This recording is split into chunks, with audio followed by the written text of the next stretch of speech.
नमस्कार जोहार, मैं मानसी गुप्ता और आप देख रहे हैं न्यूज झारखंड। समय हो चला है देश दुनिया की बड़ी खबरों को जानने का, उनसे अपडेट होने का। तो चलिए जानते हैं आज की बड़ी खबरों को। गोंडा में बोलेरो नहर में गिरी, 11 की मौत। गाड़ी में छटपटाते रहे, बाहर नहीं निकल पाए। मंदिर पर जल चढ़ाने जा रहे थे। यूपी के गोंडा में तेज रफ्तार बोलेरो बेकाबू होकर सरयू नहर में गिर गई। हादसे में 11 लोगों की मौत हो गई। इनमें ज्यादातर एक ही परिवार के हैं। बोलेरो में 15 लोग थे। 4 को शीशा तोड़कर स्थानीय लोगों ने बचा लिया। ये सभी जल चढ़ाने पृथ्वीनाथ मंदिर जा रहे थे। हादसा इतना भयावह था कि बोलेरो से एक भी शख्स खुद बाहर नहीं निकल पाया। बारिश के चलते नहर में लबालब पानी था। नहर में गिरते ही गाड़ी के गेट लॉक हो गए। कुछ ही सेकंड में पूरी गाड़ी में पानी भर गया। अंदर बैठे लोग छटपटाते रहे। तड़प तड़प कर उनकी मौत हो गई। जहां हादसा हुआ वहां आसपास ग्रामीण थे। बोलेरो नहर में गिरते देख वो बचाने के लिए पानी में कूद गए, लेकिन गेट नहीं खोल पाए। बमुश्किल खिड़की का शीशा तोड़कर 4 लोगों को बचाकर बाहर निकाला। हादसा रविवार सुबह 10 बजे मोतीगंज थाना क्षेत्र में हुआ। 10 मिनट में पुलिस भी मौके पर पहुंच गई। इसके बाद प्रॉपर रेस्क्यू शुरू हुआ। कार के आगे के शीशे तोड़कर एक एक को बाहर निकालकर सड़क पर लाया गया। बोलेरो अभी भी नहर में फंसी हुई है। अमरनाथ यात्रा एक हफ्ते पहले बंद। भारी बारिश से बालटाल और पहलगाम दोनों रास्ते खराब हुए। इस साल 4,01,000 श्रद्धालुओं ने दर्शन किए। अमरनाथ यात्रा को कल से रोक दिया गया है। यात्रा 9 अगस्त तक चलनी थी, लेकिन भारी बारिश के कारण रास्ते खराब होने की वजह से इसे 3 अगस्त को ही रोक दिया गया।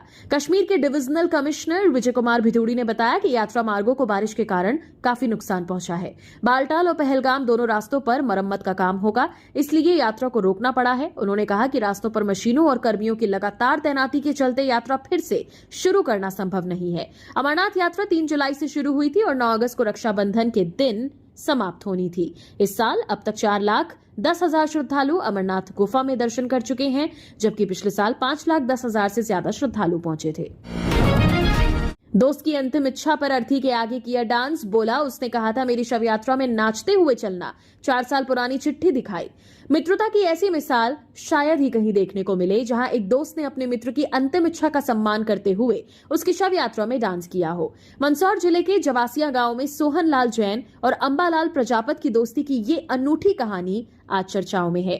15 साल पहले एक छोटी सी चाय की दुकान पर शुरू हुई ये दोस्ती धीरे धीरे कृष्ण सुदामा की मित्रता में बदल गई। सत्संग और भक्ति में डूबी इस जोड़ी ने साबित कर दिया कि सच्ची मित्रता न केवल जीवन में बल्कि मृत्यु के बाद भी निभाई जा सकती है। साल 2021 में सोहनलाल ने एक पत्र लिखकर अपने दोस्त अंबालाल से एक वादा मांगा था कि उनकी मृत्यु के बाद कोई रोना धोना नहीं, बल्कि ढोल नगाड़ों के साथ डांस करते हुए उन्हें अंतिम विदाई दी जाए। कैंसर से जूझ रहे सोहनलाल को मौत का डर नहीं था, उन्हें बस अपने दोस्त से ये वादा चाहिए था। जब वो दिन आया तो अंबालाल ने दुनिया की परवाह किए बिना अपने मित्र की अंतिम इच्छा पूरी की। लोगों ने रोका, लेकिन वो नहीं रुके, क्योंकि ये सिर्फ एक वादा नहीं था, ये था सच्ची मित्रता का प्रतीक, जो आज के समय में एक अनमोल संदेश देता है।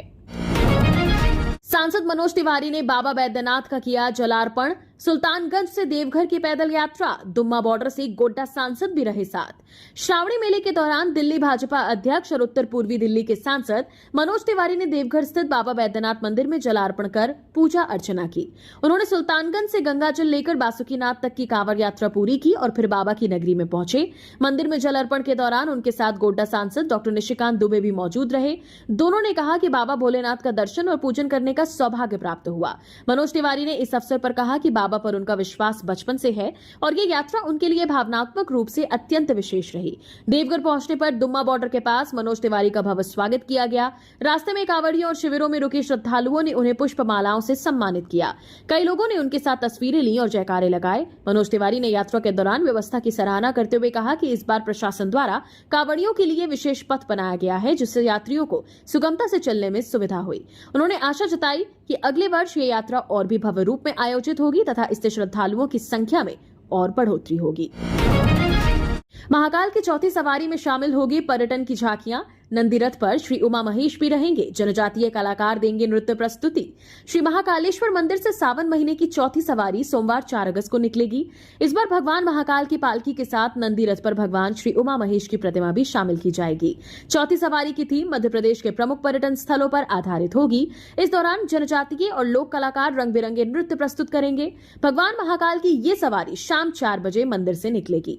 भगवान श्री चंद्रमौलेश्वर पालकी में विराजेंगे। श्री मनमहेश हाथी पर और श्री शिव तांडव गरुड़ रथ पर होंगे। भगवान का पूजन अर्चन मंदिर में किया जाएगा। फिर पालकी नगर भ्रमण पर रवाना होगी। मंदिर के बाहर पुलिस जवान भगवान को सलामी देंगे। सवारी के साथ घुड़सवार पुलिस, होमगार्ड, भजन मंडली, झांझ मंडली और पुलिस बैंड भी चलेगा। अहमदाबाद प्लेन क्रैश, 40 शवों की पहचान पर संदेह। ब्रिटिश परिवार डीएनए की पुष्टि के इंतजार में। दावा, भारत से भेजे गए 2 शव गलत। अहमदाबाद से लंदन जा रहे एयर इंडिया प्लेन क्रैश में मारे गए 52 ब्रिटिश नागरिकों के परिजन शवों की पहचान को लेकर गंभीर चिंता जता रहे हैं। ब्रिटेन की लीगल फर्म की स्टोन लॉ के मुताबिक भारत से भेजे गए 12 शवों में से 2 की पहचान गलत पाई गई। इस हिसाब से 40 शवों की पहचान पर संदेह जताया जा रहा है, जबकि कई शवों का अंतिम संस्कार भी हो चुका है। ब्रिटिश वकील जेम्स हीली प्रैट ने भारत की जांच agency aircraft accident investigation bureau से अपील की है कि वे कॉकपिट रिकॉर्डिंग और फ्यूल कट ऑफ जैसे अहम सबूत परिवारों को दें।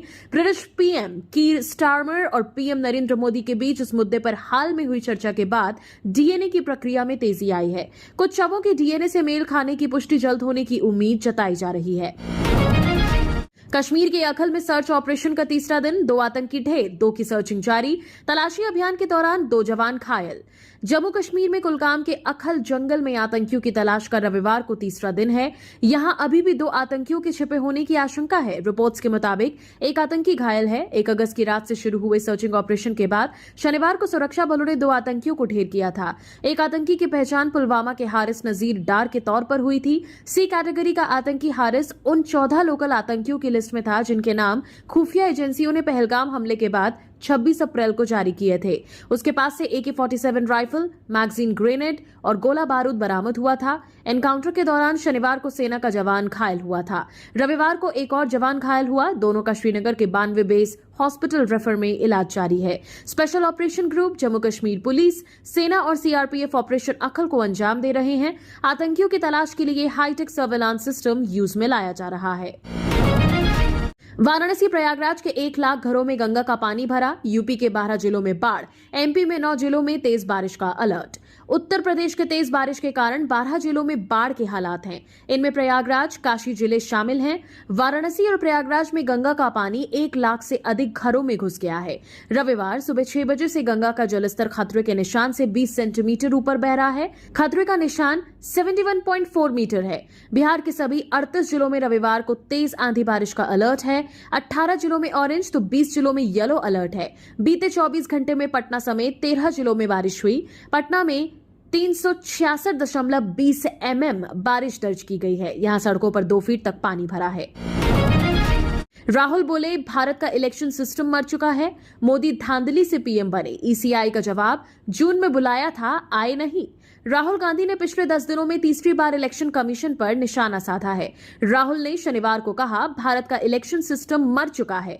हम आने वाले कुछ दिनों में आपको साबित कर देंगे कि लोकसभा चुनाव में कैसे धांधली हो सकती है, और हुई भी। भारत के पीएम के पास बहुत कम बहुमत है। अगर 10 से 15 सीटों पर भी धांधली न होती तो वे भारत के प्रधानमंत्री भी नहीं होते। राहुल ने ये बातें दिल्ली के विज्ञान भवन में आयोजित एनुअल लीगल कॉन्क्लेव 2025 में कही। पति की हत्या करवाकर लाश नाले में फेंकवाई। दिल्ली की महिला ने हरियाणा के प्रेमी के साथ रची साजिश। गाड़ी बेचकर दी 50,000 की सुपारी। दिल्ली पुलिस ने एक महिला और उसके प्रेमी को गिरफ्तार किया है।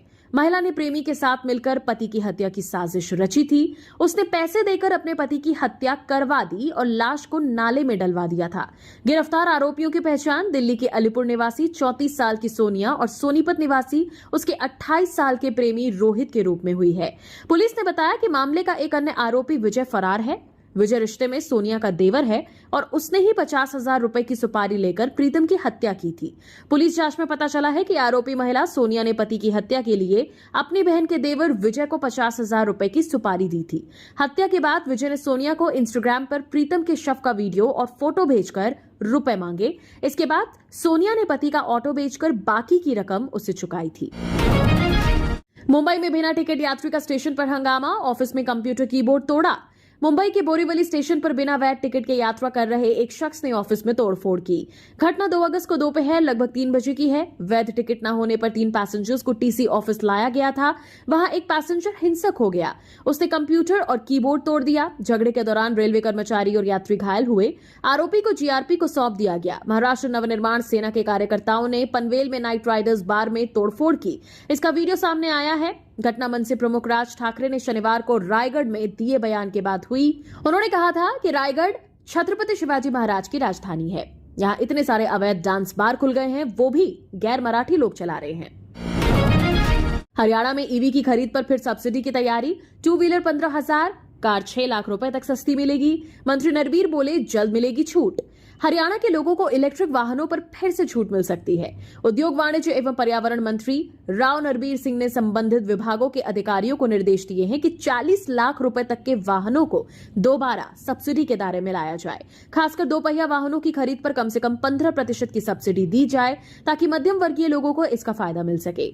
अगर सरकार ये स्कीम लागू कर देती है तो 2 पहिया इलेक्ट्रिक वाहन पर कम से कम 15,000 और कार पर 1.5 लाख से 6 लाख रुपए तक का फायदा हो सकता है। हरियाणा से सटे दिल्ली में 15% की छूट मिलती है, इसलिए अधिकतर लोग दिल्ली में अपना ईवी रजिस्ट्रेशन करवाते हैं, जिससे हरियाणा सरकार को राजस्व का नुकसान होता है। खालिस्तानी आतंकियों गैंगस्टरों पर अब विदेशों में भी एक्शन। भारत देगा सबूत। अमेरिका, कनाडा और यूरोप को लिस्ट सौंपी। एमईए और गृह मंत्रालय मिलकर करेंगे कार्रवाई। भारत सरकार अब खालिस्तानी आतंकियों और उनसे जुड़े गैंगस्टरों के खिलाफ विदेशों में भी सख्त कदम उठाने की तैयारी कर रही है। खुफिया एजेंसियों के साथ मिलकर विदेश मंत्रालय जल्दी अमेरिका, ब्रिटेन, कनाडा, ऑस्ट्रेलिया और कुछ यूरोपीय देशों को औपचारिक रूप से ये जानकारी देगा कि भारत के कई वांछित खालिस्तानी आतंकी इन देशों में छिपे हुए हैं। ये लोग नकली पासपोर्ट और फर्जी पहचान पत्रों की मदद से विदेश भागे हैं। सरकार अब इन देशों पर दबाव बनाएगी कि वे ऐसे आतंकियों को भारत के हवाले करें। हाल ही में दिल्ली में हुई इंटेलिजेंस ब्यूरो की 2 दिन के नेशनल सिक्योरिटी कॉन्फ्रेंस में गृह मंत्री अमित शाह ने भी ये मुद्दा उठाया। उन्होंने राज्यों की पुलिस और केंद्रीय एजेंसियों को निर्देश दिया कि वे ऐसे खालिस्तानी और गैंगस्टर आतंकियों की लिस्ट तैयार करें जिन्होंने नकली दस्तावेजों से विदेशों में पनाह ली है। पंजाब में जल संकट बढ़ा। 19 जिले खतरे में। रोपड़ की हालत सबसे खराब। 1186 करोड़ खर्च हुए, फिर भी भूजल गिरता जा रहा। पंजाब में जल संकट लगातार गहराता जा रहा है। लोकसभा में सांसद हरसिमरत कौर बादल के सवाल पर केंद्रीय जल शक्ति मंत्रालय ने जानकारी दी है कि राज्य के 19 जिलों को ओवर एक्सप्लॉइटेड और रोपड़ को क्रिटिकल श्रेणी में रखा गया है। ये वर्गीकरण जल शक्ति अभियान 2025 के तहत केंद्रीय भूजल बोर्ड ने भूजल स्तर में गिरावट, क्षेत्रीय स्थिति और आकांक्षात्मक जिलों के आधार पर किया है। जिन 20 जिलों में भूजल की स्थिति चिंताजनक है उनमें अमृतसर, बरनाला, भटिंडा, फरीदकोट, फतेहगढ़ साहिब, फिरोजपुर, गुरदासपुर, होशियारपुर, जालंधर, कपूरथला, लुधियाना, मालेरकोटला, मानसा, मोगा, पटियाला, मोहाली, नवाशहर, संगरूर और तरन तारण शामिल हैं। एमपी में बाढ़ से 2 माह में 275 मौतें, 254 ग्रामीण सड़कें पुल और 3980 मकान क्षतिग्रस्त। 132 बांधों में 50% जल भराव।